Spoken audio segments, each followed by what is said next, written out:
السلام عليكم ورحمة الله وبركاته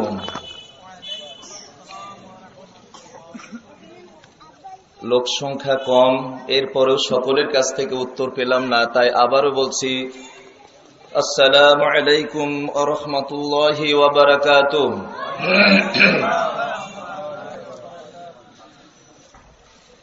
ইন্নাল হামদালিল্লাহ নাহমাদুহু ওয়া নাস্তাঈনুহু ওয়া নাস্তাগফিরুহু ওয়া নু'মিনু বিহি ওয়া নাতাওয়াক্কালু আলাইহি ওয়া নাউযু বিল্লাহি মিন শুরুরি আনফুসিনা ওয়া মিন সাইয়্যাতি আ'মালিনা। من يهده الله فهو المهتدي فلا مضل له ومن يضلله فلا هادي له ونشهد أن لا إله إلا الله وحده لا شريك له ونشهد أن محمدا عبده ورسوله. أما بعد فإن خير الحديث كتاب الله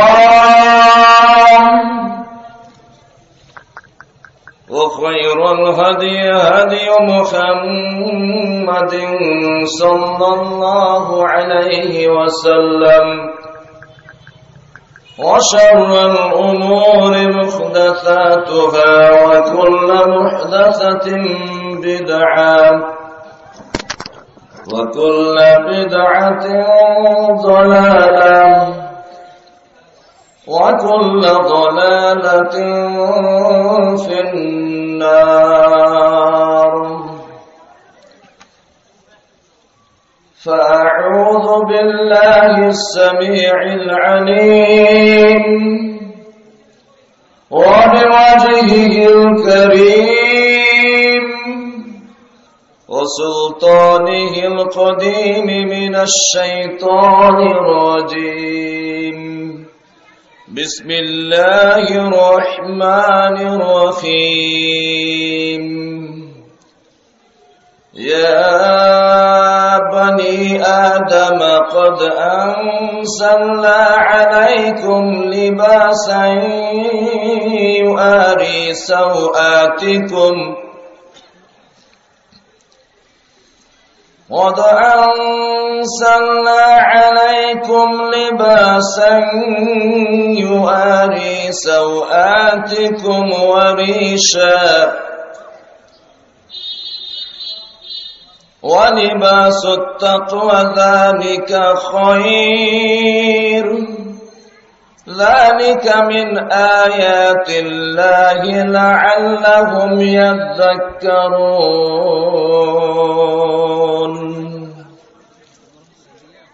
يا بني آدم لا يفتننكم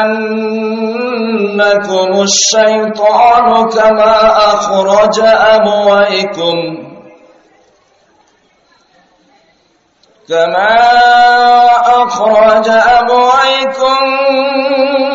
من الجنة ينزع عنهما لباسهما ليريهما سوآتهما إنه يراكم هو وقبيله من حيث لا ترونهم إنا جعلنا الشياطين أولياء للذين لا يؤمنون.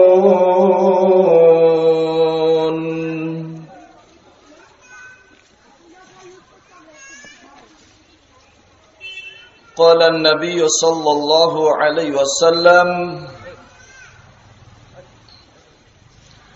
إن الله يحب أن يرى أثر نعمته على عبده أو كما قال النبي صلى الله عليه وسلم. كان النبي صلى الله عليه وسلم يعجبه التيمم في تناوله وترجله وطهوره في شأنه كله متفق عليه.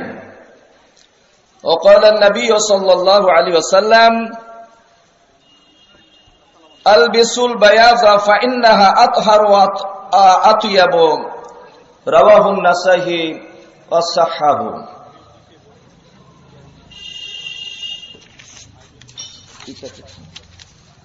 হ্যালো ভাই,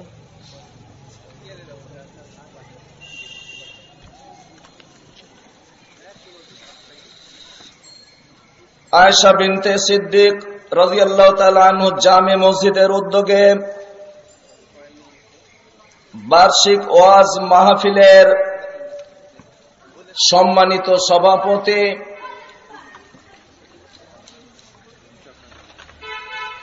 প্রধান অতিথি, বিশেষ অতিথিবৃন্দ,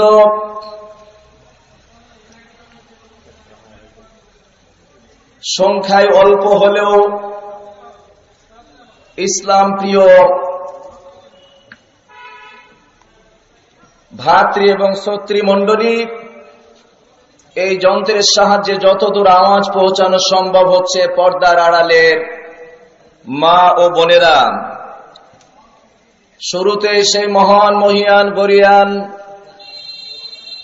আল্লাহ রাব্বুল আলামিনের নিমিত্তে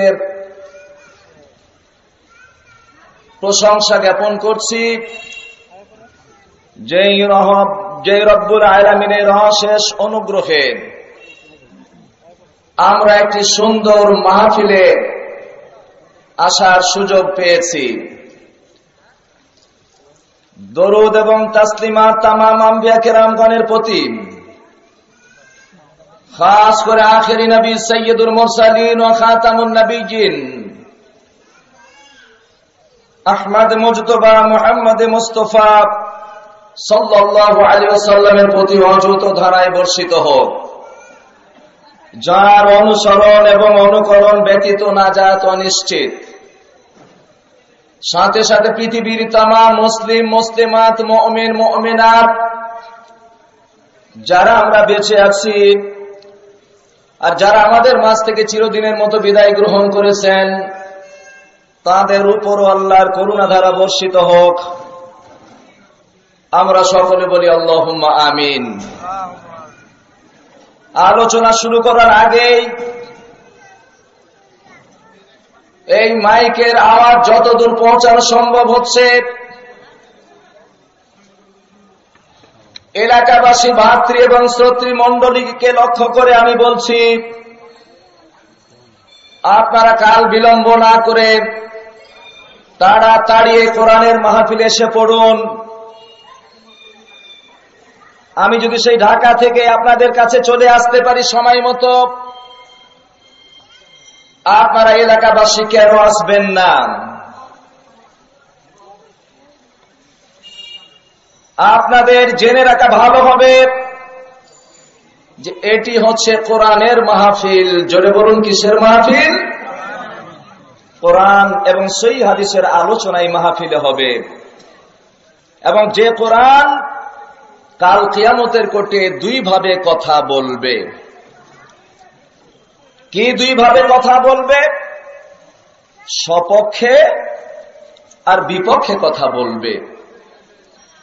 শুধু কোরআনই নয়, কিয়ামতের ময়দানে প্রত্যেকটা বস্তু কথা বলবে। এই কথা যদি জানতে চাই তাহলে আবার কোরআন মাজিদের দিকে আসতে হয়। আল্লাহ রাব্বুল আলামিন বলছেন, ওয়ায়াউম ইউশারু আ'দাউল্লাহি ইলান নারি ফাহুম ইউজাউন। এই আয়াতের শেষ অংশের মধ্যে রয়েছে হাত পা চামড়া প্রত্যেক মানুষের বিরুদ্ধে যখন কথা বলবে, সাক্ষ্য দেবে, তখন বলবে লেমা শাহিদতুম আলাইনা। চামড়াকে লক্ষ্য করে মানুষ বলবে, তোমরা আমার বিরুদ্ধে কেন কথা বলছো আল্লাহ রাব্বুল আলামিনের কাছে? চামড়া তখন বলবে, আমাদের কি ক্ষমতা? আনতাকানাল্লাহু আনতাকা কুল্লা শাইইন। আজকে ওই মহান স্রষ্টা আমাদেরকে কথা বলার ক্ষমতা দিয়েছেন, যে আল্লাহ প্রত্যেকটা বস্তুকে আজকে কথা বলার ক্ষমতা দিয়েছেন। যে সুবহানাল্লাহ, আনতাকাল্লাহু আনতাকা কুল্লা শাইইন। সেদিন প্রত্যেকটা জিনিস কথা বলবে। আজকে কোরআনের আলোচনায় যদি আপনারা না আসেন, একটা দিনের জন্য হলেও যদি ব্যস্ত থাকেন অন্য কাজে, কোরআনকে অবজ্ঞা করা হবে। কাল কিয়ামতের কোর্টে কোরআন আপনার বিরুদ্ধে নালিশ করে দিতে পারে। আর কাল কিয়ামতের কোর্টে যার বিরুদ্ধে কোরআন নালিশ করবে, তার নাজাতের কোনো পথ নেই। আল্লাহর জাহান্নামে তাকে যেতে হবেই হবে। পৃথিবীর কোন ক্ষমতা তাকে জান্নাতে নিতে পারবে না। বুখারী শরীফে লম্বা হাদিস, রাসূল সাল্লাল্লাহু আলাইহি সাল্লাম শাফাত করবেন 3 বার, লক্ষ লক্ষ উম্মতকে জাহান্নামে নিয়ে যাবে। এরপরে অনেক উম্মত জাহান্নামে মধ্যে হাবুডুবু খাবে। আবার সুপারিশ করার জন্য উদ্যত হলে আল্লাহ রাব্বুল আলামিন বলবেন, হে রাসূল, এখন যারা জাহান্নামে রয়েছে এদেরকে আমি জান্নাত দেব না। কেন? লা ইয়াবকা ইল্লা মান কাদ হাবাসাহুল কুরআন আই ওয়াজাবা আলাইহিল খুলুদ। আল্লাহ রাব্বুল আলামিন বলবেন যে এদের বিরুদ্ধে আমার কোরআন নালিশ করেছিল, এদেরকে কোরআন আটকে দিয়েছে, অতএব এদেরকে কোনদিন নাজাত দিব না। আমি দুনিয়াতে বলে দিয়েছিলাম, আল্লাযীনা কাযযাবু বিআয়াতিনা উলাইকা আসহাবুন নার হুম ফিহা খালিদুন। যারা আমার কোরআনকে অবজ্ঞা করবে, মিথ্যা মনে করবে, কোরআনের মূল্যায়ন করবে না, কোরআনের গুরুত্ব দিবে না, তাদেরকে আমি স্থায়ী জাহান্নামের মধ্যে নিমজ্জিত করব। অতএব আজকে তোমার সুপারিশও আমি মঞ্জুর করতে পারবো না, এরা আজীবন ধরে জাহান্নামে জ্বলবে। সম্মানিত উপস্থিতি, এবং এই যন্ত্রের সাহায্যে যাদের কর্ণকুহরে আওয়াজ পৌঁছানো সম্ভব হচ্ছে, তাদেরকে আমি লক্ষ্য করে বলছি, এসে যান, একদিনের জন্য হলো কোরআনের মাহফিলে এসে যান। হতে পারে এই কোরআনের মাহফিল আপনার কাল কিয়ামতের কোর্টে নাজাতের ওসিলা হয়ে যেতে পারে। জোরে বলুন, পারে নাকি? পারে। অতএব তাড়াতাড়ি আসুন, আসুন। সেই দিকে আর কথা বাড়াবো না, কারণ আজকে যে বিষয়টি আমি বেছে নিয়েছি, সাধারণত এই বিষয়ের উপর আলোচনা কম হয়ে থাকে। তাই আমি আজকে আপনাদের সামনে বিষয় বেছে নিয়েছি মুমিনের পোশাক, বিশেষ করে নারী জাতির পোশাকের শর্তাবলী। মুমিনের পোশাক, বিশেষ করে নারী জাতির পোশাকের শর্তাবলী। প্রশ্ন করবেন, ভাই এহসান, পোশাকের আবার আলোচনা কি করবেন? আমরা তো মোটামুটি মার্জিত পোশাক পরি, পোশাক নিয়ে আবার এত কথা কি রয়েছে? হ্যাঁ, মহাগ্রন্থ আল কোরআনুল কারীমের মধ্যে পোশাক নিয়ে অনেক কথাই রয়েছে। সূরা আরাফের 26 এবং 27 নম্বর আয়াত পাঠ করেছি। আনুষঙ্গিক আরো অনেক আয়াত নিয়ে আপনাদের সামনে এসেছি। বিশ্বনবীর মুখসৃত বাণী আল হাদিস থেকে আমি হাদিস পাঠ করেছি। সেই আয়াতকে এবং হাদিসকে সামনে রেখে যখন আলোচনা পেশ করব, ইনশাআল্লাহ বুঝতে পারবেন যে পোশাকের ব্যাপারে এত গুরুত্ব। তো মুমিনের পোশাকের গুরুত্ব এবং বিশেষ করে নারী জাতির পোশাকের শর্তাবলী নিয়ে আজকের আলোচনা পেশ হবে। যদি আপনাদের প্রাণঢালা দোয়া এবং আল্লাহ রাব্বুল আলামিনের অফুরন্ত রহমত আমার শামিলে হাল হয়, ইনশাআল্লাহ আপনাদের সামনে একটি আলোচনা পেশ করার চেষ্টা পাবো। ওমা তাওফীকি ইল্লা বিল্লাহ ওয়া আলাইহি তাওয়াক্কালতু ওয়া ইলাইহি উনীব। সংক্ষিপ্তভাবে বলি, এই পোশাক ইসলামের মধ্যে এমন কোনো কথা নেই যে ব্যাপারে সংক্ষিপ্ত কোনো বিষয় বিস্তারিত বর্ণনা করা হয়নি। পোশাকের ব্যাপারে অনেক বিস্তারিত আলোচনা রয়েছে ইসলামের মধ্যে, কারণ এটি একটি গুরুত্বপূর্ণ সাবজেক্ট, এটি একটি গুরুত্বপূর্ণ চ্যাপ্টার।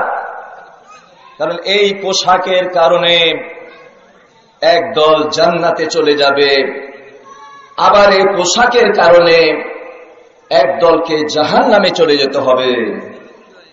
মারাত্মক কথা। এই পোশাকের কারণে একদল যাবে জান্নাতে, আর পোশাকের কারণে একদল যাবে জাহান্নামে। তাহলে পোশাকের কি গুরুত্ব রয়েছে? শুধু জাহান্নামে যাবে তাই নয়, এই দুনিয়াতেই পোশাকের কারণে মানুষকে আল্লাহ পাক শাস্তি দিয়ে থাকেন। বুখারী শরীফের হাদিস, আব্দুল্লাহ ইবনে ওমর রাদিয়াল্লাহু তাআলা আনহু বলেন যে বাইনামা রাজুলিন ইয়াজুরু ইজারাহু মিনাল খয়ালা।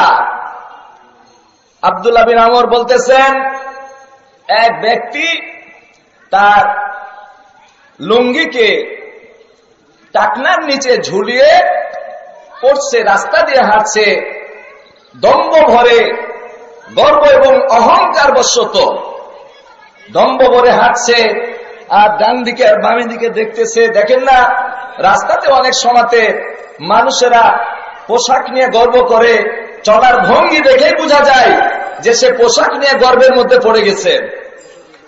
দম্ভ ভরে হাঁটছে আর এদিক আর এইদিক ঘুরে ঘুরে তাকাচ্ছে। প্রিয় রাসূল বলেছেন, এই গর্ব ভরে এইভাবে টাকনার নিচে ঝুলিয়ে পোশাক পরার কারণে আল্লাহ রাব্বুল আলামিন নির্দেশ দিলেন জমিনকে, ফাখুসে পাবিহি, ওই জমিনে সে ধসে গেল সাথে সাথে।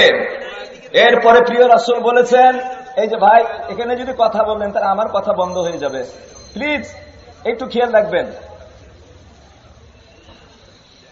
এরপরে আল্লাহ রাব্বুল আলামিন জমিনকে নির্দেশ দিলেন, ফাওয়ায়াতা জালজালু বিহি আরযু ইলা ইয়াউমিল কিয়ামা। আল্লাহ রাসূল বলেছেন, ওই যে ব্যক্তিকে গর্ব ভরে পোশাক পরে গর্ব এবং অহংকার নিয়ে চলছিল, বুখারী শরীফের হাদিস, আল্লাহ পাকের নির্দেশে সে জমিনে আল্লাহ তাকে দাবিয়ে দেওয়া হলো এবং কিয়ামত পর্যন্ত সে জমিনে দেবে দাবতেই আছে, দাবতেই আছে, কিয়ামত পর্যন্ত সে জমিনে ওইভাবে ঝুঁকতেই আছে। সুবহানাল্লাহ। তাহলে চিন্তা করুন, পোশাক এই বিষয়টি কিন্তু একটি চারটিখানি ব্যাপার নয়, অত্যন্ত গুরুত্বপূর্ণ এই পোশাকের বিষয়টি। তাই আসুন আমরা শুনি, আজকে আমরা বিজাতির অনুকরণে মত্ত মাতাল। মুসলিম পোশাক, মুসলিম ঐতিহ্য, মুসলিম কৃষ্টি কালচার, মুসলিম তামাদ্দুন, মুসলিম সংস্কৃতি আজকে ভুলে গিয়ে বিজাতীয় সংস্কৃতি আমরা নিমজ্জিত হয়ে বেহায়াপনা, উলঙ্গপনা, বেলিল্লাপনা এবং অশ্লীলতার মহাসমুদ্রে যেন আমরা হাবুডুবু খাচ্ছি। জোরে বলুন ঠিক কিনা?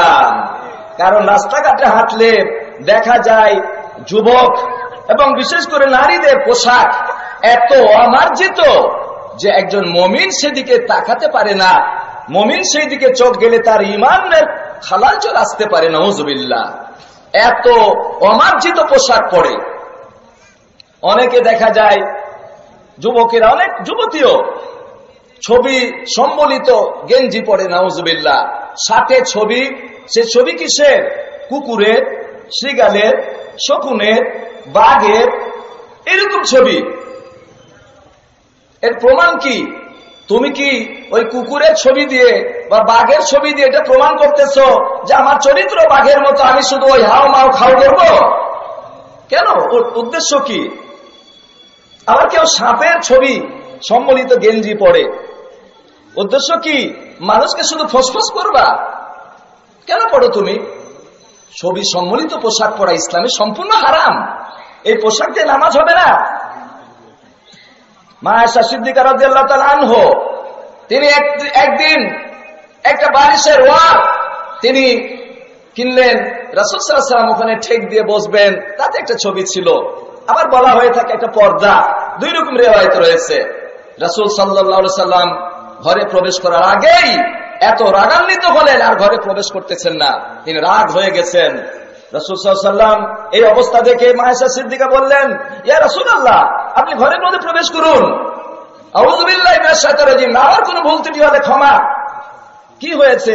এরপর রাসূল প্রবেশ করে বললেন যে এই ছবি কাল কিয়ামতের কোর্টে যে নির্মাণ করেছে তাকে বাধ্য করা হবে তার মধ্যে জীবন সঞ্চারণ করার জন্য। যখন পারবে না তাকে পিটানো হবে, তাকে আযাব দেওয়া হবে, শাস্তি দেওয়া হবে। যান সঞ্চারণ না করতে পারার কারণে। নাউজুবিল্লাহ। সম্মানিত উপস্থিতি, এইরকম নানান রকম ছবি। আর বর্তমান যুবকেরা এমনই একটা অবস্থা যে এরা যা দেখে তাই করে। এরা অনুকরণ প্রিয় জাতি। মানুষ আসলে অনুকরণ প্রিয় জাতি। ওরা যা দেখে তাই করে। দৃষ্টান্ত স্বরূপ আমার আলোচনা শুরু করার আগেই আরেকটু বলে দিই যে আজকের অবস্থা এমন যে যতই আলোচনা হচ্ছে কাজ হচ্ছে না, তবে ইনশাআল্লাহ যারা প্রকৃত অন্তর নিয়ে শুনবে তাদের মাঝে কাজ হবেই হবে। যারা বলুন ঠিক কিনা। 1600 শতাব্দীর মধ্যভাগে ফ্রান্সের রাজা ছিলেন ত্রয়োদশ লুইস।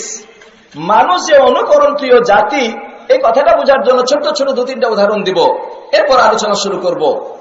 ত্রয়োদশ লুইস ছিলেন টেকো, তার মাথায় টাক ছিল, তিনি পরচুলা ব্যবহার করতেন।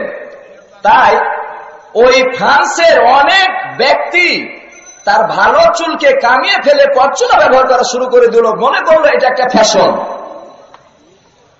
এরপরে মহারানী ভিক্টোরিয়াকে তথাকথিত বড় বড় ধনী মেয়েরা অনুসরণ করতে লাগলো, তার পোশাক আশাককে। এরপর আপনারা জানেন 2002 সালের চৌকস মাঠ কাঁপানো খেলোয়াড় ব্রাজিলের রোনাল্ডো, যুবকেরা বেশি ভালো বলতে পারবে, মাঠ কাঁপানো খেলোয়াড়, সে 2002 সালে ফুটবল খেললো, মাঠ কাঁপায় তুললো। তার দৃশ্যটা ছিল কেমন? চতুর্দিকের মাথার চুল কামানো আর সামনে কিছু বড় করে চুল রেখে দিয়েছে।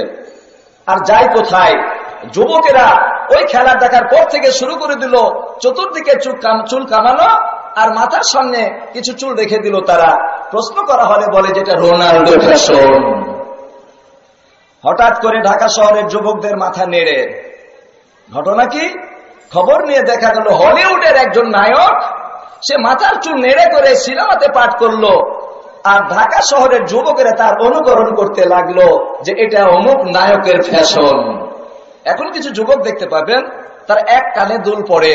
প্রশ্ন করে দেখেছি এটা কি? বলছে এটা সালমান খান ফ্যাশন।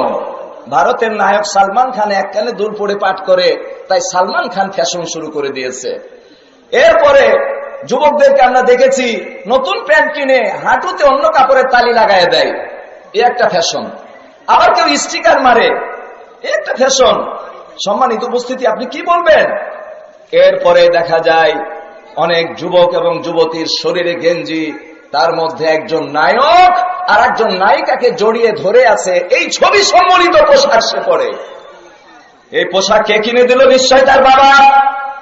তার বাবা কিনে না দিল, বাবা টাকা দিয়েছে। বাড়িতে তার যুবতী বোন, বাড়িতে মা, বাড়িতে বাবা, এর সামনে যুবক ছেলেটা এমন এক ছবি, এক নায়ক নায়িকাকে জড়িয়ে ধরে আছে, নাউজুবিল্লাহ। এই ছবি পড়ে বাড়িতে যাওয়া আসা করতেছে, বাবাও কিছু বলে না, মাও কিছু বলে না। কেন এটা হচ্ছে? আমরা বিজাতীয় অনুকরণ করতে ব্যস্ত। মহাকবি আল্লামা ইকবাল তাই তো বলেছেন, ওজা মে তুম হো নাসারা তো তামাদ্দুন মে হুনুর, এ মুসলমান হ্যায় জিनको देख के शर्माए यहूद। তোমাদের বেশভূষাতে তোমরা হয়ে গেছো ইহুদি আর খ্রিস্টানের মতো, আর তোমরা সংস্কৃতিতে হয়েছো হনুদ, অগ্নি পূজারীদের মতো, আরে মূর্তি পূজারীদের মতো, মুশরিকদের মতো তোমাদের চরিত্র হয়ে গেছে। তাই তো মহানবী বলেছেন যে এমন একটা সময় আসবে যে তোমরা তোমাদের পূর্ববর্তী জাতিদের, ওই বিজাতিদের অনুকরণ করবে, 100 শিবরামে শিবরিন ও জিরামে জিরাইন, হুবহু তোমরা অনুসরণ করবে। তারা যদি গুহি সাপের গর্তে প্রবেশ করে, তোমরাও গুহি সাপের গর্তে প্রবেশ করবে। একবারে এইভাবে তোমরা তাদের অনুসরণ করে চলবে। সব বিষয়ে, পোশাক থেকে শুরু করে প্রত্যেকটা বিষয়ে তোমরা তাদের অনুসরণ করবেন। প্রিয় রাসূলকে বলা হলো তারা কি ইহুদি জাতি আর নাসারা? প্রিয় রাসূল বললেন এরা ছাড়া আর কে হতে পারে? সম্মানিত উপস্থিতি, তাই আমরা অনুকরণ প্রিয় জাতি, অনুকরণ বর্জন করতে হবে। মুসলিমদের একটি ঐতিহ্য রয়েছে, মুসলিমদের সংবিধান রয়েছে, মুসলিমদের একটি দিন রয়েছে, সেটা পরিপূর্ণ দিন। আল ইয়াউমা আকমালতু লাকুম দীনাকুম ওয়া আতমামতু আলাইকুম নি'মাতি ওয়া রাদিতু লাকুমুল ইসলাম দীনা। আল্লাহ রাব্বুল আলামিন বিদায় হজের ময়দানে আয়াত নাজিল করে দিলেন যে আমার দিনকে আমি পরিপূর্ণ করে দিয়েছি, এর মধ্যে কোনো কমতি নাই। অতএব রে মুসলিম যুবক, রে মুসলিম নারী, সাবধান হয়ে যেতে হবে। বিজাতি অনুকরণ করা যাবে না, এটা প্রিয় রাসূল এবং আল্লাহ রাব্বুল আলামিন নিষেধ করে দিয়েছেন। আসুন আমরা এবার আলোচনায় আসি। আল্লাহ রাব্বুল আলামিন সূরা আরাফে 26 এবং 27 নম্বর আয়াতে ঘোষণা করতেছেন, ইয়া বনি আদম ক্বাদ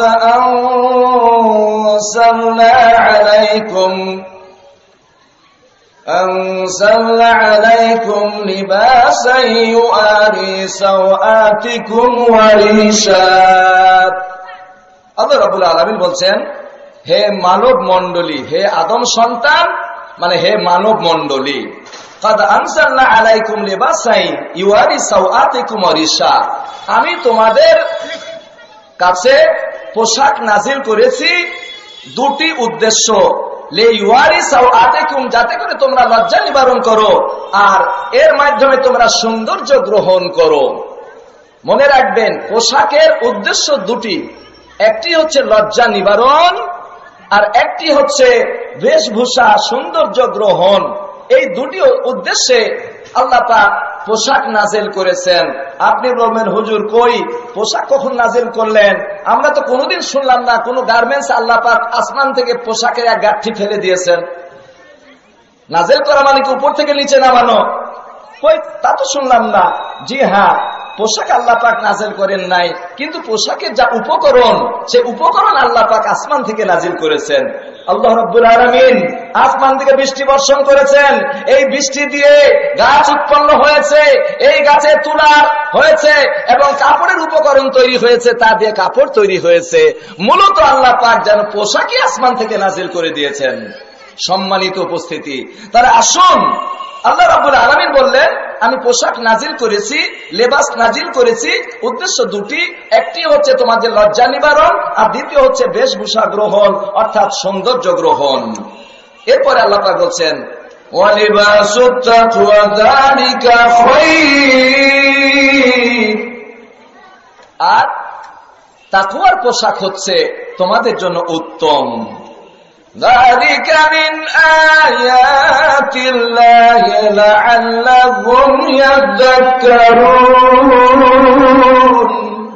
এরপরে আল্লাহ বলছেন, এটা তোমাদের আল্লাহর পক্ষ থেকে নিদর্শনাবলী, যাতে করে তোমরা উপদেশ গ্রহণ করতে পারো। পরের আয়াতে আল্লাহ পাক বলতেছেন, ইয়া বনি আদম লা ইয়াফতিনান্নাকুমুশ শাইতানু কামা আখরাজা আবাওয়াইকুম মিনাল জান্নাহ। হে আদম সন্তান, তোমাদেরকে যেন শয়তান ফিতনায় ফেলতে না পারে, যেমন ভাবে তোমাদের পিতামাতা আদম এবং হাওয়াকে ফিতনায় ফেলে দিয়ে জান্নাত থেকে বহিষ্কৃত করে দিয়েছিল। এরপরে আল্লাহ বলতেছেন যে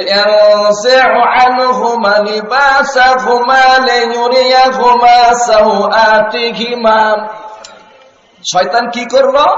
আদম এবং হাওয়াকে জান্নাত থেকে বহিষ্কৃত করলো এবং তার প্রাক্কালে উভয়ের পোশাকে খুলে ফেললো, তোমাদের সামনে তাদের লজ্জাকে উপস্থিত করে দেওয়ার জন্য, তাদের লজ্জাকে তোমাদের সামনে উন্মুক্ত করে দেওয়ার জন্য পোশাককে খুলে ফেললো। নাউজুবিল্লাহ। এরপরে আল্লাহ পাক বলতেছেন, ইন্নাহু ইয়ারাকুম হুয়া ওয়া কাবিলুহু মিন হাইসু লা তারাউনা, শয়তান তোমাদেরকে দেখতে পায় এমন অবস্থায় যে তোমরা শয়তানকে দেখতে পাও না। ইন্না জাআলনা শায়াতিনা আউলিয়া লিল্লাযিনা লা ইউমিনুন, আর আমি শয়তানকে বেঈমানদের বন্ধু বানিয়ে দিয়েছি। তাহলে এই আয়াত থেকে আমরা প্রথমে যে কথাটি জানতে পারলাম সেটি হচ্ছে আল্লাহ পাক পোশাক নাজিল করেছেন উদ্দেশ্য দুটি, একটি লজ্জা নিবারণ আর একটি হচ্ছে কি, আরেকটি হচ্ছে বেশভূষা সৌন্দর্য গ্রহণ। পোশাকের মাধ্যমে আমি আমাকে পরিপাটি করতে পারি, সাজিয়ে নিতে পারি, সুন্দর করতে পারি, দুটি উদ্দেশ্য। তবে আল্লাহ পাক বলছেন লিবাসুত তাকওয়া যালিকা খায়র, তাকওয়ার পোশাক হচ্ছে উত্তম। এই কথা থেকে বোঝা যাচ্ছে যে পোশাকের মধ্যে তাকওয়ার পোশাক উত্তম। তাহলে এমন কিছু পোশাক আছে যেটা অনুত্তম, এমন কিছু পোশাক আছে যেটা নাজায়েজ, এমন কিছু পোশাক আছে যেটা ব্যবহার করা হারাম, এমন কিছু পোশাক আছে যা ব্যবহার করলে আল্লাহ এই কারণে তাকে জাহান্নামে দিয়ে দিবেন। এই আলোচনাগুলাই আপনাদের জানতে হবে এবং সঠিক পোশাক আমাদের গ্রহণ করতে হবে। সম্মানিত উপস্থিতি, পোশাকের ব্যাপারে কিছু আদব কায়দা রয়েছে, কিছু নিয়ম কানুন ইসলাম দিয়েছে, প্রিয় রাসূল আপনাকে আমাকে দিয়েছেন। যখন তিনি কোনো পোশাক পরতেন, শুধু পোশাক না, তিনি প্রত্যেকটা ভালো কাজেই ডান দিক থেকে শুরু করতেন। কানা ইউজিবুহু তায়াম্মুনু ফি তানাউলিহি, তিনি জুতা যখন পরতেন ডান পা আগে ঢুকিয়ে দিতেন। আর তারাজ্জুলিহি, তিনি যখন মাথা চেড়াতেন সিটি করতেন ডান দিক থেকে করতেন। আর তুহুরিহি, যখন তিনি ওযু করতেন তখন ডান দিক থেকে আগে ডান হাতে তিনি ধৌত করতেন। সম্মানিত উপস্থিতি, গোসলের ব্যাপারে প্রত্যেকটা ব্যাপারে তিনি ডান দিককে পছন্দ করতেন। অন্য একটা হাদিসের মধ্যে রয়েছে, কানা রাসূলুল্লাহ সাল্লাল্লাহু আলাইহি ওয়াসাল্লাম ইদা লাবিসা কামিসান বাদা মিন বায়ামিনিহি, যখন তিনি জামা পরতেন তখন প্রথমে ডান হাতটাই ভিতরে ঢুকিয়ে দিতেন। সুবহানাল্লাহ। তাহলে এটা কতগুলো আছে সুন্নাতের নিয়ম কানুন। তো পোশাকের ব্যাপারে কিছু নিয়ম কানুন রয়েছে। এক পর্যায়ে প্রিয় রাসূল বলেছেন, আলবিসুল বায়াজা ফাইন্নাহা আতহারু ওয়া আতিয়াবু, তোমরা সাদা রঙের পোশাক পরিধান করো, কারণ এটা হচ্ছে সর্বোৎকৃষ্ট এবং পবিত্রতর। সর্বোৎকৃষ্ট এবং এটা হচ্ছে পবিত্রতর। অতএব সাদা পোশাকের একটা মূল্যায়ন, একটা গুরুত্ব প্রিয় রাসূলের কাছে ছিল। আমরাও তাই সাদা পোশাককে সবাই একটু না হলেও বেশি ভালোবাসি, যেরকম ঠিক কিনা। সম্মানিত উপস্থিতি, তাই আসুন, যেহেতু কথা আজকে কিছু আমি বলতে চাচ্ছি, আমি পোশাকের ব্যাপারে পুরুষদের জন্য যে কথা বলবো, নারীদের জন্য তার চেয়ে একটু বেশি বলতে চাচ্ছি। কতগুলা বিষয় রয়েছে যেগুলো পুরুষ এবং নারী সমানভাবে তার মধ্যে রয়েছে, আর কতগুলো পোশাকের ব্যাপারে নির্দেশনা রয়েছে, কিছু আছে শুধু নারীর জন্য আর কিছু আছে শুধু পুরুষের জন্য। তাই আসুন, এইদিকে আর কথা না বাড়িয়ে আজকে আপনাদের সামনে আমি তুলে ধরতে চাচ্ছি যে বিশেষ করে আগে মহিলাদের ব্যাপারটা আমি বলতে চাচ্ছি যে মহিলাদের পোশাকের ব্যাপারে কোরআন এবং হাদিসকে অধ্যয়ন করে আমরা পেয়েছি তাদের পোশাকের ব্যাপারে 8টি শর্ত আরোপ করা হয়েছে। কলম থাকলে নোট করে নেন, সিরিয়াল মতো বলবো। নারীদের পোশাকের ব্যাপারে 8টি শর্ত আরোপ করা হয়েছে। এই 8টি শর্তের একটি যদি না পাওয়া যায়, 7টা শর্ত পাওয়া গেছে, একটা শর্ত যদি না পাওয়া যায় তাহলে সেটা পোশাক পরার পরও নগ্নতা, সেটা পোশাক হবে না। মারাত্মক কথা। 8টা শর্তই আপনাকে পেতে হবে। যদি না পাওয়া যায় তাহলে পোশাক পরার পরেও সে উলঙ্গিনী, নাউজুবিল্লাহ। আসুন, ব্যাখ্যার অন্যদিকে কথা না বাড়িয়ে 8টি পয়েন্ট বলবো, পুরুষ ভাইদের জন্য কিছু কথা বলবো, এরপরে আমার সময় শেষ হয়ে যাবে, বিদায় নেব ইনশাআল্লাহ।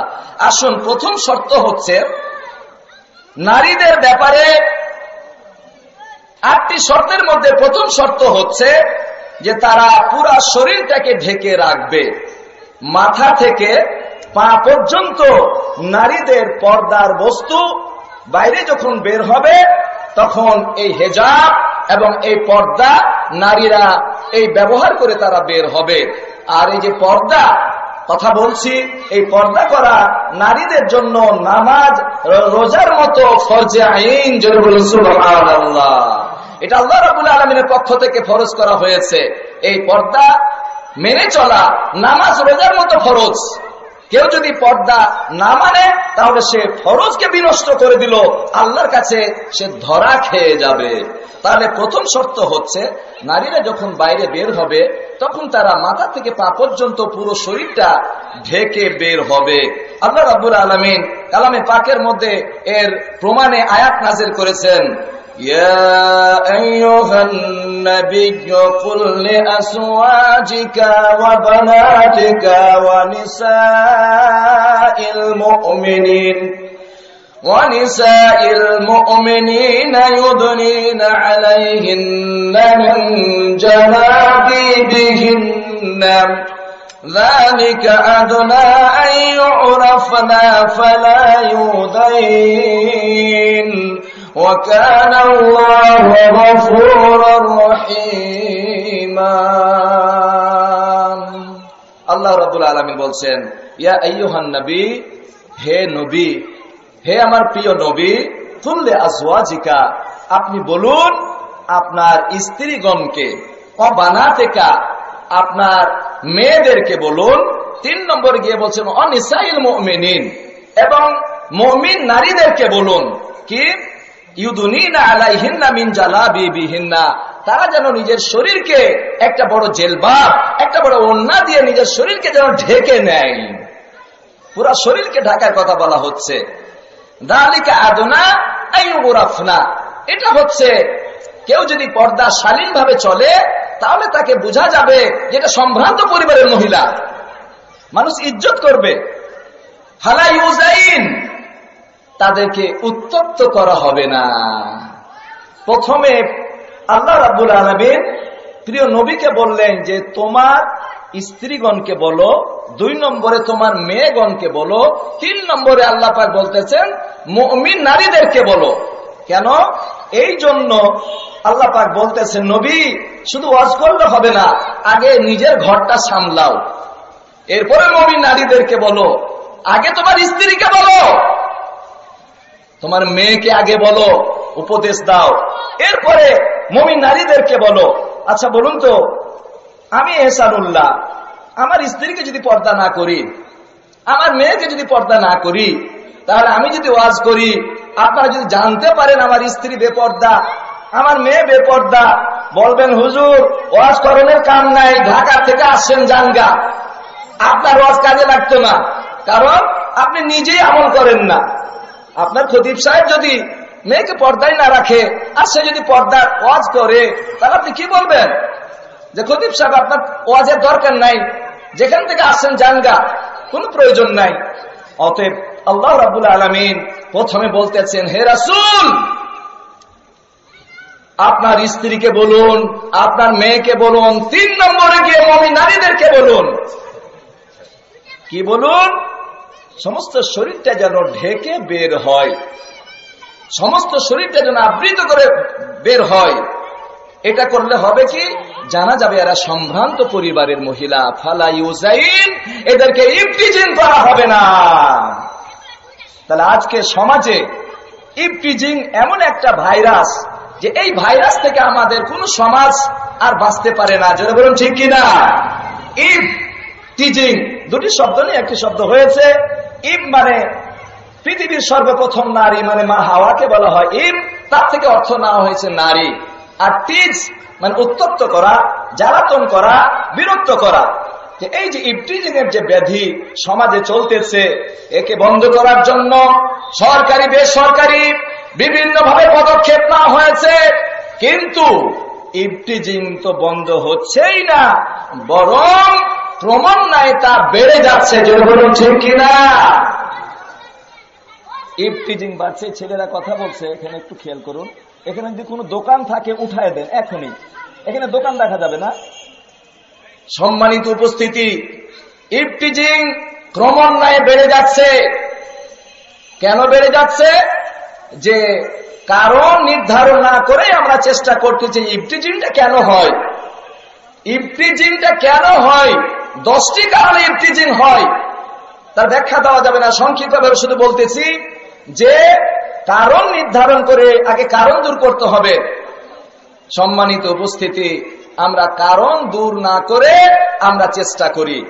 হবুচন্দ্র রাজা গবুচন্দ্রকে ডাক দিয়ে বলল আমার পায়ে যেন কোনো ধুলা না লাগে। মন্ত্রী সভা বসলো, কিভাবে ধুলা দূর করা যায়। পরামর্শ দেওয়া হলো বহু ঝাড়ুদারকে নিয়েছে, গোটা শহর ঝাড়ু দিয়ে ধুলাগুলাকে পিটিয়ে উড়ায় দেব। ঝাড়ু দিয়ে ধুলা উড়ানো হলো, এমন ধুলা উড়া শুরু হলো যে পায়ে শুধু নয়, নাকের মধ্যে ঢুকে পেটের মধ্যে ঢোকা শুরু হয়ে গেল। আবার মন্ত্রী পরিষদ বসলো, হবুচন্দ্র রাজা গবুচন্দ্রকে ডেকে আবার বলল হলো না, এই পদ্ধতি বাদ দাও, অন্য কোন পদ্ধতি থাকলে বের করো। এবার গবুচন্দ্র বা অন্য মন্ত্রী বলতে লাগলো আমাদের মাথায় একটা বুদ্ধি আসছে, কি তাহলে আমরা গোটা শহরটাকে ধুয়ে একেবারে ধুলাগালা পরিষ্কার করে দেব। বহুজনকে লাগিয়ে দেওয়া হলো, পানি ঢালা হলো, এবং এই পানিতে কেঁদো কেঁদো হয়ে গেল, গোটা শহর যেন কাদার শহরে পরিণত হয়ে গেল। হবুচন্দ্র রাজা বলতেছে, না, হলো না, এটাও করা যাবে না। একজনের মাথায় বুদ্ধি হলো, জাহাপান আমার মাথায় একটা বুদ্ধি আসছে। কি বুদ্ধি? সে বুদ্ধিটা হচ্ছে যে আমরা ঝাড়ুও দেব না, আর ধুলা ময়লাকে ধুয়ে আরো কাদায় পরিণত করব না, চামড়া দিয়ে একটা জুতা তৈরি করব, যে জুতা তৈরি করলে আপনার পায়ে আর ধুলা লাগবে না। হবুচন্দ্র রাজা খুশি হয়ে গেলেন, এতক্ষণে আসল ট্রিটমেন্ট বা আসল পদ্ধতি আমার কাছে পরিষ্কার হয়ে গেছে। সম্মানিত উপস্থিতি, একদিকে আমরা ইভটিজিং বন্ধ করতে চাচ্ছি, আর একদিকে আমরা বলছি কোন মেয়েকে পর্দা করতে বাধ্য করা যাবে না।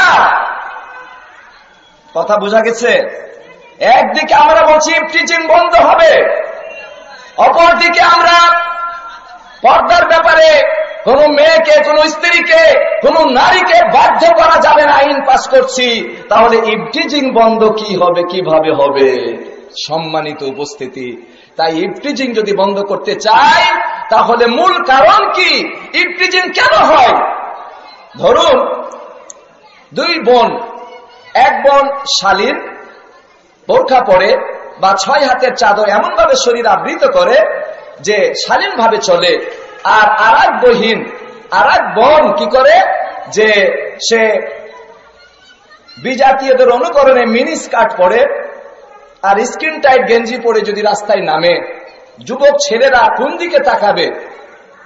সে কি যে বোরখা পরিহিত তার দিকে তাকাবে, না যে মিনি স্কার্ট পরে একেবারে ইহুদি খ্রিস্টানদের কায়দায় চলবে তার দিকে তাকাবে? অবশ্যই যে বেপর্দা তার দিকেই যুবক ছেলেরা তাকাবে, এটাই স্বাভাবিক। তাহলে আমি পর্দা করতে একদিকে বাধা দিব, আর একদিকে ইভটিজিং বন্ধ করার জন্য চেষ্টা করব। কিয়ামত পর্যন্ত ইভটিজিং বন্ধ হবে না, বরং আরো বেড়েই চলবে। যেটা বলেছে কিনা? অতএব নারী জাতিকে পর্দার মধ্যে আসতে হবে, রাস্তাঘাটে শালীন ভাবে চলতে হবে, তাহলে ইভটিজিং বন্ধ হবে। শুনুন, যারা বেপর্দা হয়ে চলে, যুবক ছেলেরা, দুষ্টু ছেলেরা, তার দিকেই কুদৃষ্টি দেয়, কিন্তু যারা বোরখা পরে শালীন ভাবে চলে তার পাশে গিয়ে খালাম্মা বলে ডাক দেয়। সুবহানাল্লাহ।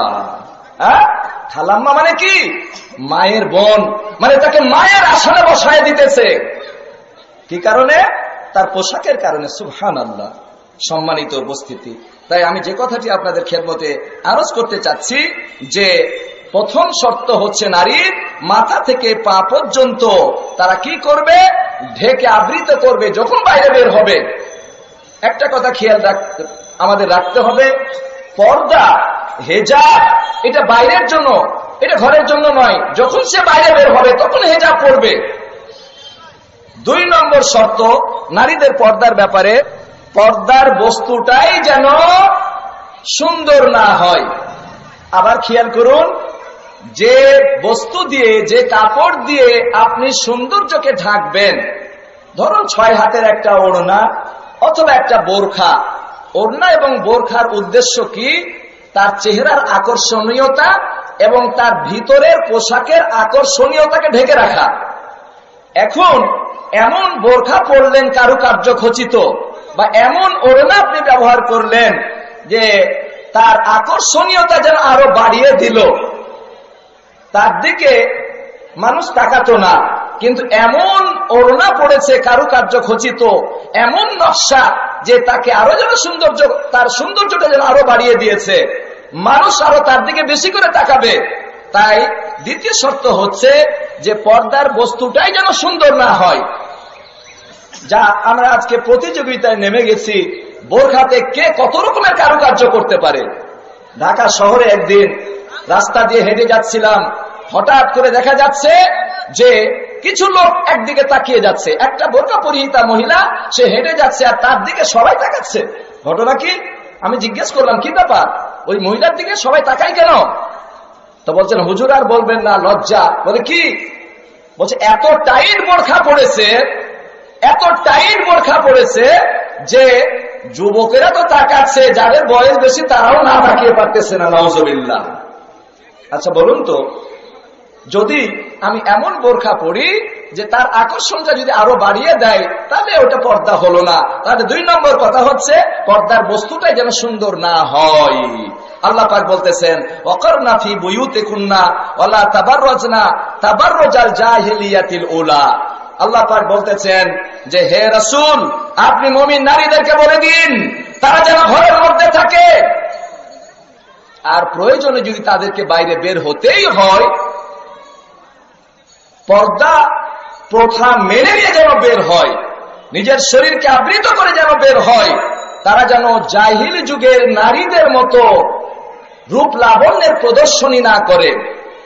এখানে বলা হচ্ছে ওয়ালা তাবাররুজনা তাবাররুজাল জাহিলিয়াতিল উলা। তাবাররুজ শব্দের অর্থ আরবিক ডিকশনারিতে করা হয়েছে ইজহারুল মারআতি জিনাতাহা ওয়া মাহাসিনাহা লিরিজাল। কোন মহিলা তার সৌন্দর্য এবং তার আকর্ষণীয়তাকে অন্য মানুষের জন্য প্রকাশ করাকে বলা হয় তাবাররুজ। আবার বলা হয়েছে যে তাবাররাজাতিল মারাতো ইজা আজহারাত ওয়াজহাহা ওয়া মাহাসিনাহা। বলা হয় যখন কোন মহিলা তার মুখমণ্ডলকে এবং তার সৌন্দর্যকে প্রকাশ করে মানুষের জন্য, বলা হয় যে তাবাররাজাতিল মারাত, ওই মহিলাটা তার রূপ লাবণ্যের প্রদর্শনী করে বেড়ালো। তাহলে তাবাররুজ করা যাবে না, নিজের চেহারা নিজের সৌন্দর্যকে প্রদর্শনী করা যাবে না, এটা নিষিদ্ধ। সম্মানিত উপস্থিতি, তাহলে আমরা 2 নম্বর শর্ত পেলাম কি, যে পর্দার বস্তুটাই যেন সুন্দর না হয়, বোরখাটা এমন কারুকার্য হবে না যাতে করে আপনার আকর্ষণের চাইতে বেশি আকর্ষণ বাড়ায় দিল। 3 নম্বর শর্ত, নারীদের 8টি শর্ত বলছি। প্রথম শর্ত হয়েছিল পুরা শরীরকে আবৃত করা। 2 নম্বর শর্ত বলেছি পর্দার বস্তুটাই যেন সুন্দর না হয়। 3 নম্বর শর্ত হচ্ছে যে পোশাক ঘন হবে, পাতলা হবে না। বলে হুজুর এটা তো পারতাম না, কেন? এখন নারী জাতি এরা পাতলা পোশাক পরার প্রতিযোগিতায় নেমে গেছে, যেরকম ঠিক কিনা? কি আমার কথা বুঝতে অসুবিধা হয়? তাহলে প্রশ্ন করলে উত্তর দিবেন। বর্তমান নারী সমাজ পাতলা পোশাকের প্রতিযোগিতায় নেমেছে, যেরকম ঠিক কিনা? ঠিক কথা। এমন পাতলা পোশাক পরে যে পোশাক পরার পরেও যেন সে উলঙ্গিনী থাকে। পোশাকের সংজ্ঞা কি? পোশাক তাকেই বলা হয় যে পোশাক পরলে শরীর দেখা যাবে না এবং শরীরের অবকাঠামো বোঝা যাবে না, তাকেই পোশাক বলা হয়।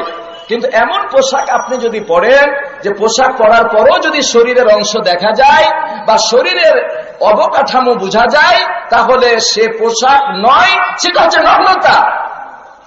সেটা হচ্ছে নগ্নতা। এটা কি আমার ভাষায় বললে হবে? না, প্রিয় রাসূল বলেছেন যে রুব্বা কাসিয়াতিন ফিদ দুনিয়া আরিয়াতুন ফিল আখিরাহ। পৃথিবীর বুকে অনেক নারী যারা বস্ত্র পরিধানকারিণী হবে, কিন্তু কিয়ামতের ময়দানে তারা উলঙ্গিনী হয়ে উঠবে, তার হাসর হবে উলঙ্গ অবস্থায়।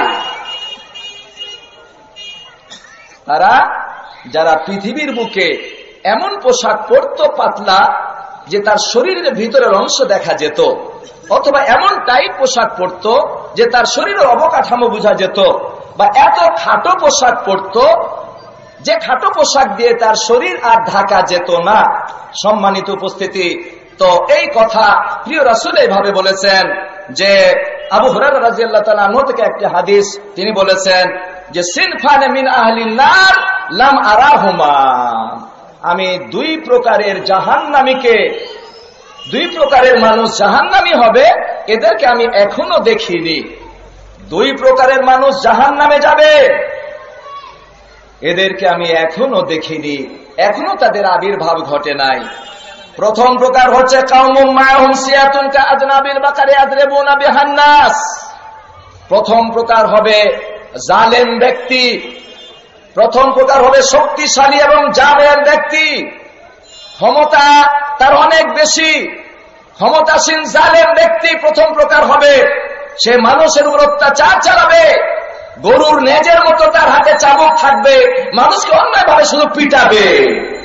এই জালেম ব্যক্তিকে আল্লাহ পাক কিয়ামতের দিন জাহান্নামে দিবেই দিবে, ব্যাখ্যাতে যাচ্ছে না। আর দ্বিতীয় প্রকার হচ্ছে ওই নারী নিসাউন কাসিয়াতুন আরিয়াতুন মুমিলাতুন মাইলাতুন রুউসুহুন্না কাআসনামাতিল বুখতিল মাইলা।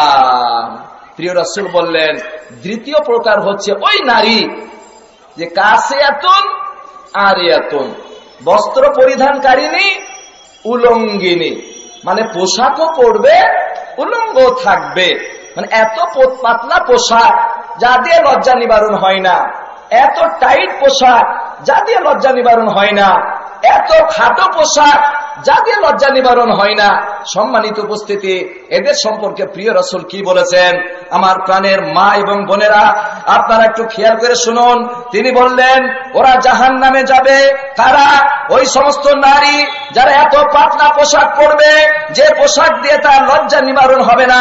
এই পোশাক পরে সাজগোজ করে মা ইলাতুন মুমিলাতুন, সে নিজেও অন্য যুবকদের দিকে আকৃষ্ট হবে এবং অন্য যুবকদেরকেও নিজের দিকে আকৃষ্ট করবে।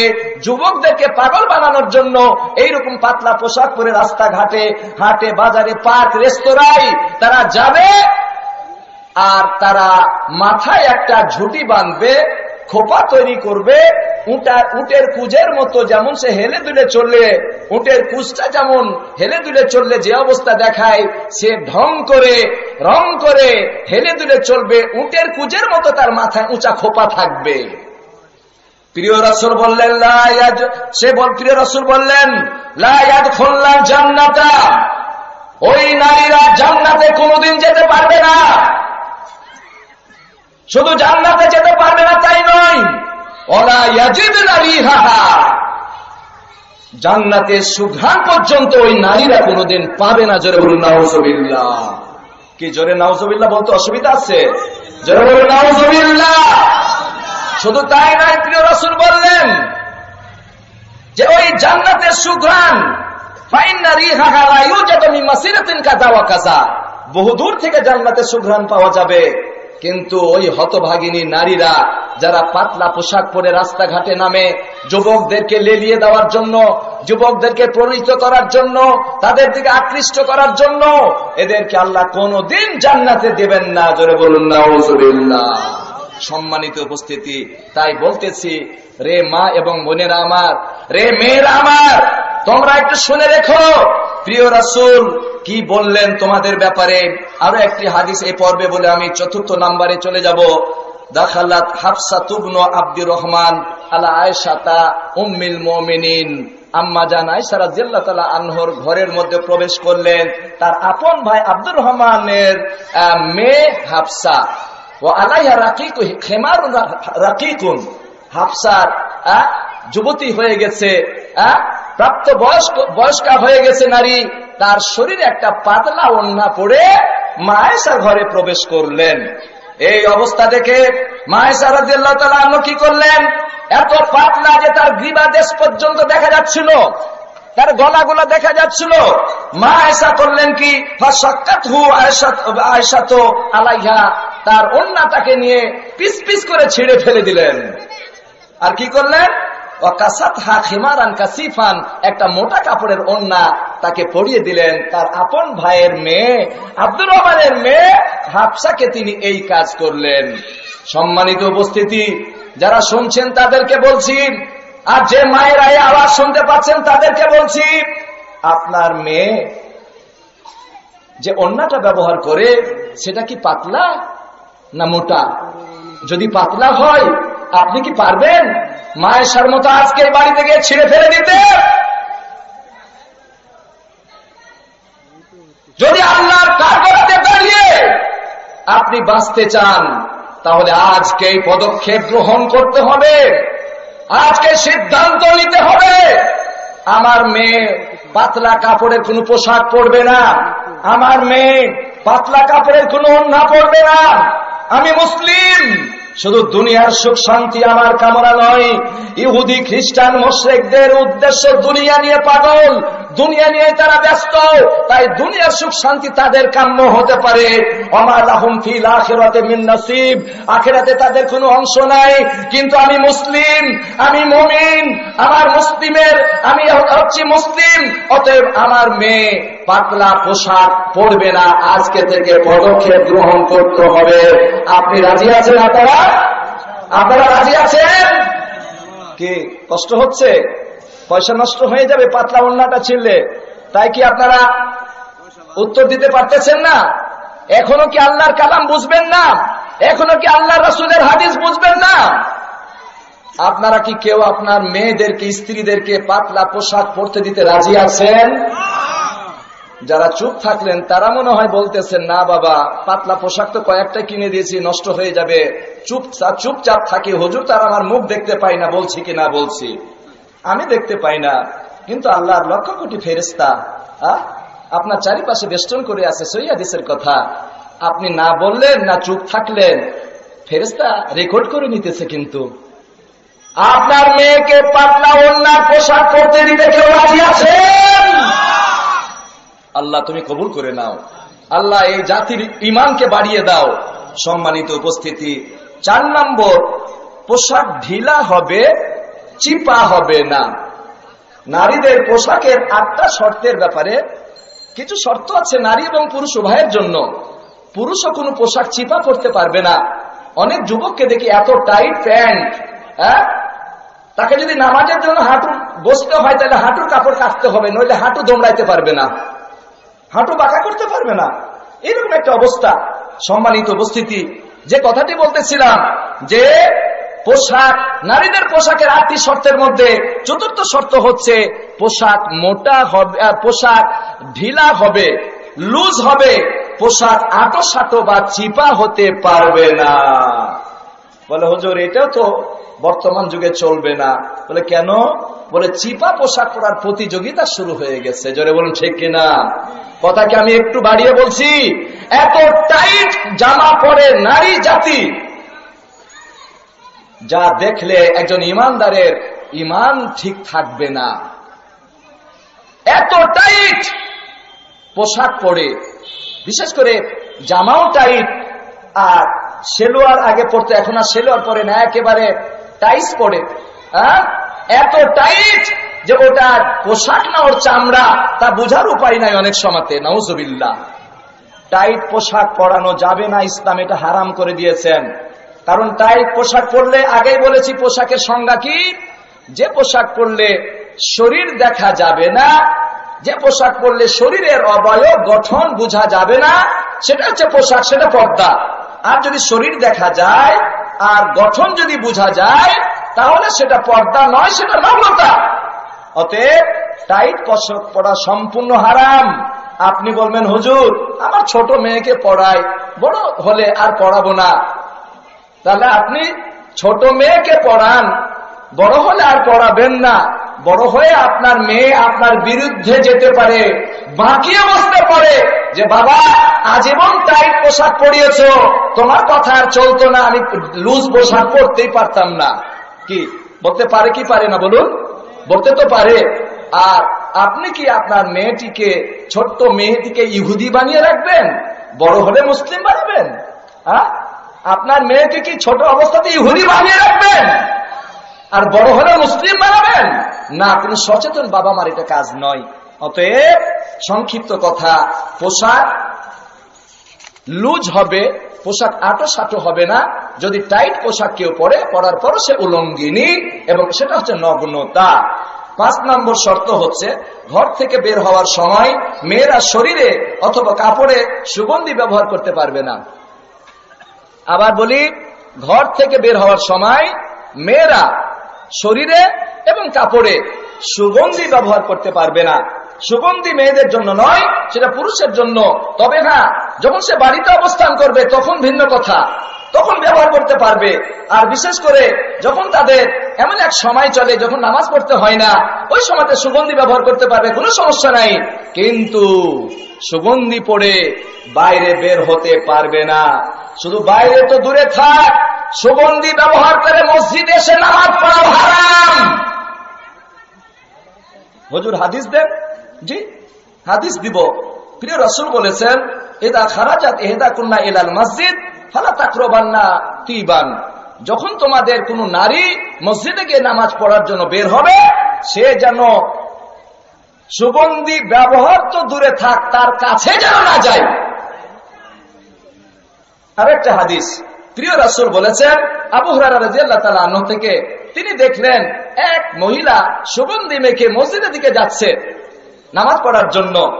আবু হুরায়রা রাদিয়াল্লাহু তাআলা আনহু তাকে আটকে দিলেন আর বললেন, সামি'তু রাসূলুল্লাহ সাল্লাল্লাহু আলাইহি ওয়াসাল্লাম ইয়াকুল, তিনি বললেন, হে নারী, তুমি সুগন্ধি মেখে নামাজে যাচ্ছ, তোমার শরীর থেকে সুগন্ধি বের হচ্ছে, আমি প্রিয় রাসূলেরকে এই কথা বলতে শুনেছি।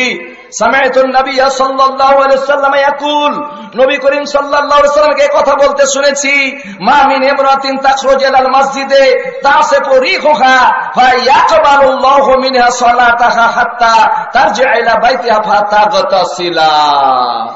গ্রহণযোগ্য সনদের হাদিস।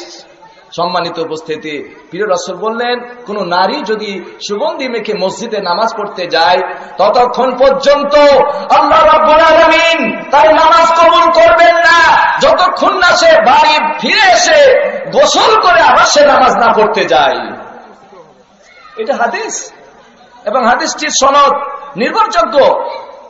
এই হাদিসটি পাবেন কোরআন সুন্নাহর আলোকে পোশাক পর্দা ও দেহসজ্জার 304 নম্বর পৃষ্ঠাতে হাদিসটি পাবেন। আমার জাহাঙ্গীর ভাইয়ের লেখা বইটি অত্যন্ত চমৎকার একটা বই, আলহামদুলিল্লাহ। সম্মানিত উপস্থিতি, তাহলে সুগন্ধি মেখে বাইরে বের হওয়া যাবে না।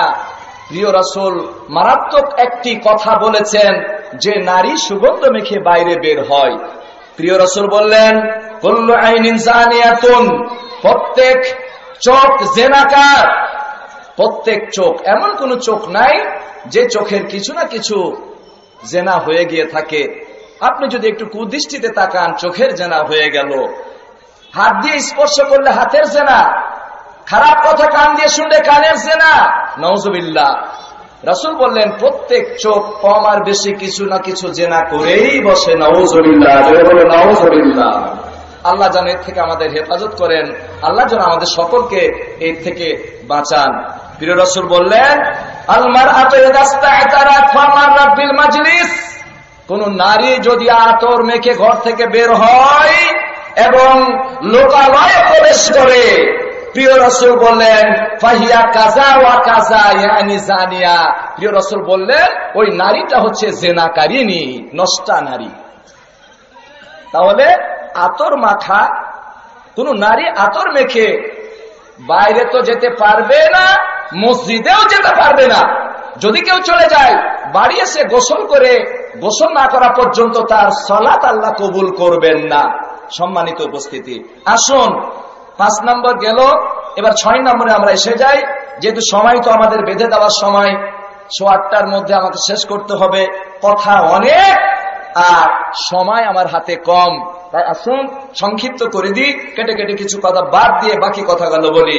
6 নম্বর শর্ত হচ্ছে নারী জাতির পোশাকের ব্যাপারে, যে পোশাকের মধ্যে 8টি শর্তের একটি শর্ত না পাওয়া যাবে, সেটা নগ্নতা। তাই 6 নম্বর শর্ত হচ্ছে যে মেয়েদের পোশাক যেন পুরুষের সঙ্গে সাদৃশ্য না হয়। মেয়েদের পোশাক যেন পুরুষের পোশাকের সঙ্গে না মিলে যায়। বলে, হুজুর এটাও তো মানা অসম্ভব, এটাও মানা তো যেত না, কারণ এখন পুরুষ নারীর পোশাক নিয়ে ছিনিমিনি শুরু করে দিয়েছে, কাড়াকাড়ি শুরু করে দিয়েছে, আর নারীরা পুরুষের পোশাক নিয়ে কাড়াকাড়ি শুরু করে দিয়েছে। এই অবস্থা বর্তমানে চলছে। আপনার ওয়াজ তো এই যুগে চলবে না, খাটবে না। খাটবে যার ঈমান আছে, যে মুমিন, তার জন্য খাটবে। আর যার ঈমান ফিউজ হয়ে গেছে, তার জন্য খাটবে না। আমরা দোয়া করব ফিউজ ঈমান গুলা যেন আবার তরুতাজা হয়ে যায়, আবার যেন সুন্দর হয়ে যায়। সম্মানিত উপস্থিতি, প্রিয় রাসূল বলেছেন, লাইসা মিন্না মান তাশাব্বাহা বির-রিজালি মিনান নিসা ওয়ালা মান তাশাব্বাহা বিনান নিসাই মিনার রিজাল। প্রিয় রাসূল বললেন, যে সমস্ত নারীগণ পুরুষের অনুকরণ করে এবং পুরুষেরা নারীর অনুকরণ করে, ফালাইসা মিন্না, এরা আমার উম্মত এবং উম্মতি না। সব কথা প্রিয় রাসূলের। এরপরে বুখারী এবং মুসলিম শরীফের আরো একটি হাদিস, লাআনা রাসূলুল্লাহ সাল্লাল্লাহু আলাইহি সাল্লামা মুতাশাব্বিহিনা মিনার রিজাল বিন-নিসা ওয়াল মুতাশাব্বিহাতি মিনান নিসা বির-রিজাল, রাহুল বুখারী। প্রিয় রাসূল বলেছেন, লানত করেছেন প্রিয় রাসূল ওই পুরুষদের প্রতি যারা মহিলাদের বেশভূষা গ্রহণ করে, আর যে নারীরা পুরুষের বেশভূষা গ্রহণ করে তাদের উপরে রাসূল লানত করেছেন। কয়েকটা হাদিসের মধ্যে একটা হাদিস বলি। আল্লাহ রাসূল বলেছেন, আন আব্দুল্লাহ ইবনে আমরিন ক্বালা ক্বালা রাসূলুল্লাহ সাল্লাল্লাহু আলাইহি ওয়াসাল্লাম সালাসাতুই লা ইউকাল্লিমুহুমুল্লাহু ইয়াওমাল কিয়ামা। প্রিয় রাসূল বলেছেন, তিন প্রকারের ব্যক্তি রয়েছে যাদের দিকে আল্লাহ লা ইয়ানজুরুল্লাহু ওয়া লা ইউকাল্লিমুহুম ওয়া লা ইউযাক্কিহিম ওয়া লাহুম আযাবুন আলীম। তিন প্রকারের মানুষ রয়েছে, তিন প্রকারের ব্যক্তি রয়েছে যাদের সঙ্গে আল্লাহ কিয়ামতের দিন যাদের দিকে তাকাবেন না এবং যাদের সাথে কথা বলবেন না এবং যাদেরকে পুত পবিত্র করবেন না, তাদের জন্য রয়েছে মারাত্মক শাস্তি। এই তিন শ্রেণীর মানুষ হচ্ছে যে আল মুসবেল আল মান্নান। প্রথম প্রকার ব্যক্তি হচ্ছে যে ব্যক্তি কি করে, মুসবেল মানে নিজের কাপড় ঝুলিয়ে পড়ে, অল মান্নান। আর ওর আরেক ব্যক্তি হচ্ছে যে যে আপনাকে ওই কোনো কিছু দিয়ে খোঁটা দেয়, রাজুলাতুম মিনান নিসা। আর ওই নারী যে পুরুষের ভঙ্গিতে চলাফেরা করে, রাজুলাতুম মিনান নিসা, পুরুষশালী নারী, পুরুষের ভঙ্গিতে চলাফেরা করে, পুরুষের পোশাক পরে, পুরুষের মতো চাল চলন, একবারে শার্ট আর প্যান্ট লাগিয়ে একবারে ড্যান কেয়ারে গটগট গটগট করে চলবে। এই নারীদেরকে আল্লাহ পাক কাল কিয়ামতের কোটে কঠিন জাহান্নামের শাস্তি ভোগ করাবেন। সম্মানিত উপস্থিতি, আসুন এরপরে 7 নম্বর শর্ত হচ্ছে নারীদের পোশাকের ব্যাপারে, যে কোন নারী অমুসলিম মেয়েদের পোশাকের অনুকরণ করতে পারবে না। অমুসলিমদের পোশাকের অনুকরণ করা যাবে না। মুসলিম পোশাক, মুসলিম তাহাজিব তামাদ্দুনকে সে গ্রহণ করবে। ওয়াজামে তুম হো নাসারা তো তামাদ্দুন মে হুনুদ, এর বিপরীতে চলবে। বেশভূষা সে গ্রহণ করবে, মুসলিম পোশাক পরবে, সংস্কৃতি গ্রহণ করবে, মুসলিম সংস্কৃতি। যে সংস্কৃতি কোরআন এবং হাদিস আমাদের সামনে উপস্থাপন করেছেন সেই সংস্কৃতি সে গ্রহণ করবে। মুসলিমের কি করবে না, অমুসলিমদের অনুকরণ করবে না। Mini skirt, shirt, T shirt, গেঞ্জি, জিন্সের প্যান্ট, এটা অমুসলিম নারীরা ব্যবহার করে। কোন মুসলিম নারী এইরকম পোশাক পরবে না, পুরুষালী পোশাক তো পরবেই না, অমুসলিমদের অনুকরণে কোন পোশাক পরতে পারবে না। আফসোস লাগে, আমি দেখেছিলাম 2 বছর আগের কথা বলছি, এখনো সেটা চলতেছে। হঠাৎ করে একবার ঈদের মৌসুমে দেখলাম এমন পোশাক পুরুষেরা পরছে, আমি অবাক হয়ে গেলাম। কেন? নিচে পড়ছে ধুতি আর উপরে পড়তেছে পাঞ্জাবি। জোরে বলুন নাউজুবিল্লাহ। ইসলাম বলছে কোন বিজাতীয় তাদের সংস্কৃতি এবং বিজাতিদের ধর্মীয় কোন পোশাক বা বিজাতীয়দের তাদের জাতীয় পোশাক, সেই পোশাকটা মুসলিম পরতে পারবে না। ধুতি হচ্ছে হিন্দুদের জাতীয় পোশাক, এই পোশাক মুসলিমদের পরা হারাম।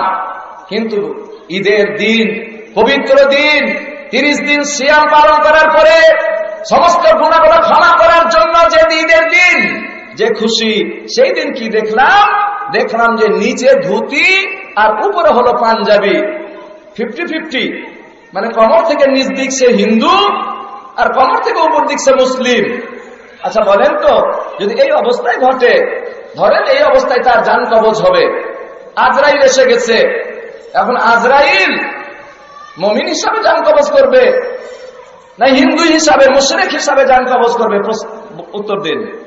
আজরাইল তো জান কবজ করতে আসবে, ওর সাথে একদল ভালো ফেরেশতা থাকে, হেল্পার থাকে, রহমতের ফেরেশতা, আর একদল হেল্পার থাকে গজবের ফেরেশতা। ইমানদার মানুষকে আসানের সঙ্গে রহমতের ফেরেশতা জান কবজ করে, আর বেঈমানকে, মুশরিককে, মুনাফিককে তার গজবের ফেরেশতার দল যে থাকে হেল্পার, লক্ষ লক্ষ হেল্পার আছে আজরাইলের, তারা অনেক আযাব এবং গজব দিয়ে জান কবজ করবে। তো আজরাইলের সাথে দুই দলই ফেরেশতা। এখন বলেন, নিচে ধুতি আর উপরে পাঞ্জাবি, আজরাইল কোন দল ফেরেশতা দিয়ে জান কবজ করাবে? একটা বেকায়দা অবস্থা। আজরাইল একবার একটু বেকায়দায় পড়েছিলেন। আজরাইল একবার বেকায়দায় পড়েছিলেন। বুখারী শরীফের হাদিস। সময় তো কম, বেশি সময় নাই, তাই বলা যাবে না, সংক্ষিপ্ত বলছি। কি বেকায়দায় পড়লেন? লম্বা হাদিস, সংক্ষিপ্ত করে বলতেছি যে রাসূল সাল্লাল্লাহু আলাইহি ওয়াসাল্লাম বলেছেন, ফি মান কানা ক্বাবলাকুম রাজুলুন কাতালা 99 নাফসান। তোমাদের পূর্বে এক ব্যক্তি ছিল, সে 99 জনকে হত্যা করলো।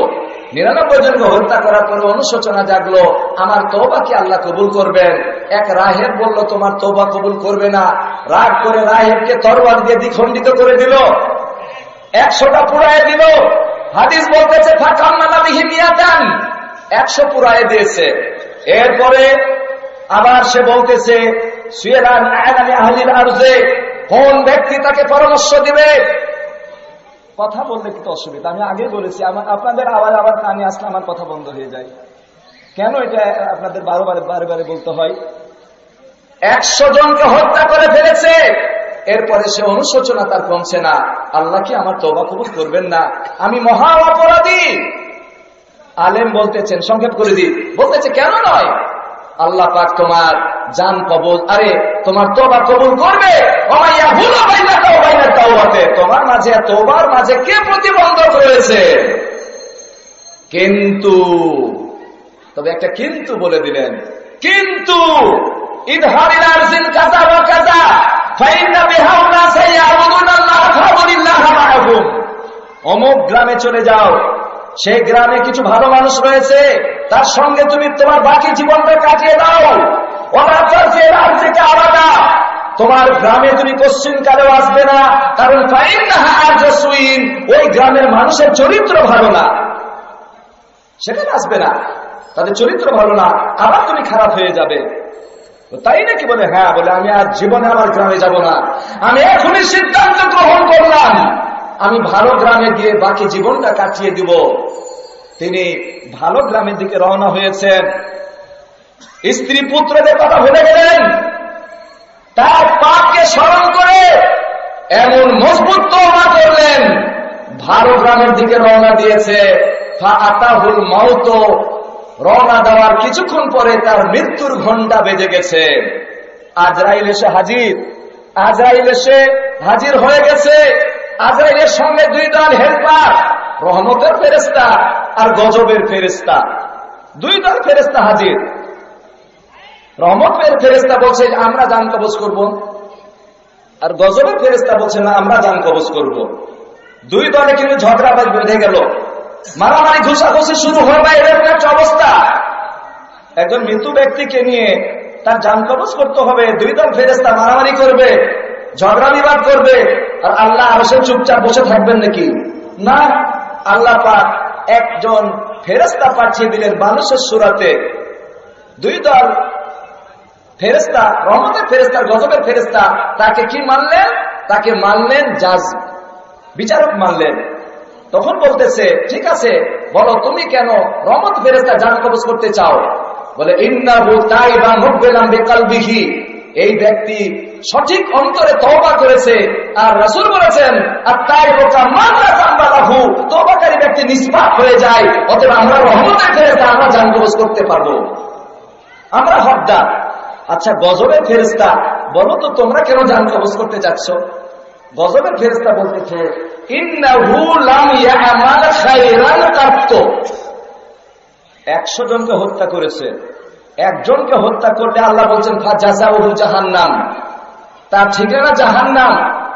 আর সে ব্যক্তি 100 জনকে হত্যা করেছে, এখনো কোনো ভালো কাজ স্টার্ট করলো না। অতএব গজবের ফেরেশতা আমরাই তার জান কবজ করব। আজরাইল বেকায়দায় পড়ে গেল, রহমতের ফেরেশতা জান কবজ করবে না গজবের ফেরেশতা জান কবজ করবে? ঝগড়া একটা বেঁধে গেল। এবার তিনি ফাইসালা দিলেন, যেখানে তিনি মারা যাচ্ছেন সেখান থেকে ভারত গ্রামের দিকে তোমরা মাপজোপ করো, আমিন ডাকো, ফিতা দিয়ে মাপো, যেই দিকে কাছে হবে তারই অধিবাসী গণ্য করা হবে। যদি ভারত গ্রামের দিকে এগিয়ে থাকে রহমতে ফেরেশতা জান কবজ করবে, এখনো যদি তার খারাপ গ্রামের দিকে পিছিয়ে থাকে গজবের ফেরেশতা জান কবজ করে ফায়সালা দিয়ে দিলেন। মাপা হলো মাত্র অর্ধ হাত জায়গা, সে ভালো জায়গার দিকে এগিয়েছিল। অতএব রহমতের ফেরেশতা আসানের সঙ্গে তার জান কবজ করে নিলেন। সুবহানাল্লাহ। কেন বলছিলাম? নিজ দিক ধুতি আর উপর দিক পাঞ্জাবি। এখন তার ক্ষেত্রে যদি ফেরেশতারা ঝামেলায় পড়ে যায় তো একে কোন ফেরেশতা জান কবজ করবে? পাঞ্জাবি দেখেই রহমতের ফেরেশতা নাকি ধুতি দেখে গজবের ফেরেশতা? বেকায়দায় পড়ে যাবে না? সম্মানিত উপস্থিতি, তাই পোশাক এমন হওয়া যাবে না যে বিজাতীয় অনুকরণে কোন পোশাক মুমিন কি নারী কি পুরুষ তারা পড়বে না। সম্মানিত উপস্থিতি, আসুন এরপরে আমি আর কথা বাড়াতে চাচ্ছি না, আসুন আরো অনেক কথা ছিল। পরিশেষে 8 নম্বর, খ্যাতি ও অহংকারের পোশাক পরিধান করবে না কোন নারী বা কোন পুরুষ। এটা উভয়ের সঙ্গে সম্পৃক্ত। কোন নারী অথবা কোন পুরুষ তারা খ্যাতি বা অহংকারের পোশাক তারা পরবে না। কেউ যদি এমন কোন পোশাক পরে যা দিয়ে অহংকার তৈরি হয়, এমন পোশাক পরা ঠিক না। রাসূল সাল্লাল্লাহু আলাইহি ওয়াসাল্লাম বললেন, খুব বেশি দামি পোশাকও পরবে না আর খুব নিম্ন মানেরও পরবে না, এর মধ্যবর্তী পোশাক অবলম্বন করো। কারণ কাউকে যদি আল্লাহ ধনী করেন আর সে যদি একেবারে নিম্ন কাপড়ের নিম্ন শ্রেণীর পোশাক পরে, তাহলে এটাও সঠিক নয়। প্রিয় রাসূল বলেছেন, ফালাইউরা আসারু নি'মাতিহি, সে যেন আল্লাহর নিয়ামতের চিহ্ন নিশানি যেন তার শরীরে দেখায়। এখন এমন পোশাক পরলো কোটিপতি যে ভিক্ষুক মনে করবে যে তো আমার চাইতে ভিক্ষুক বড় ভিক্ষুক, এরকম নিম্নমানের পোশাকও পরা যাবে না।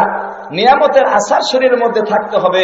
সম্মানিত উপস্থিতি, আর পোশাক পরে অহংকার করা যাবে না। প্রিয় রাসূল বলেছেন, মান লাবেতা সাওবা শুহরাতিন, আজাবটা শেষ হয়ে যাক তাহলে টক্কর বাজবে।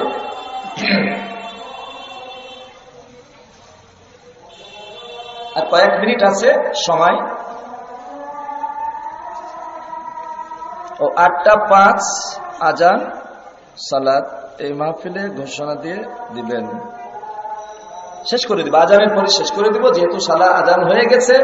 আর জরুরি কিছু কথা ছিল, আজকের মতো আর বলা হবে না। পোশাক নিয়ে পুরুষদের জন্য কিছু জরুরি কথা ছিল, সেটা আজকে আর বলা হচ্ছে না, ইনশাআল্লাহ কোনোদিন সুযোগ থাকতে বলবো। এখন আজান হচ্ছে, আজানের পরে সালাত আদায় হবে 5:15। এরপরে অপেক্ষারত আমাদের বন্ধুবর শেখ মুজাফফর বিন মোহসেন, তিনি আপনাদের খেদমতে হাজির হবেন। সেই রকম মন মানসিকতা এবং প্রস্তুতি নিয়ে আপনারা আসবেন। আরো এই মাইকের আওয়াজ যারা শুনছেন তারাও কিন্তু আরো বেশি বেশি করে আসুন। তাহলে আমি আর কথা না বাড়িয়ে এখানে শেষ করে দিচ্ছি। ওয়া আখিরু দাওয়ানা আলহামদুলিল্লাহি রাব্বিল আলামিন। আসসালামু আলাইকুম ওয়া রাহমাতুল্লাহি ওয়া বারাকাতুহু।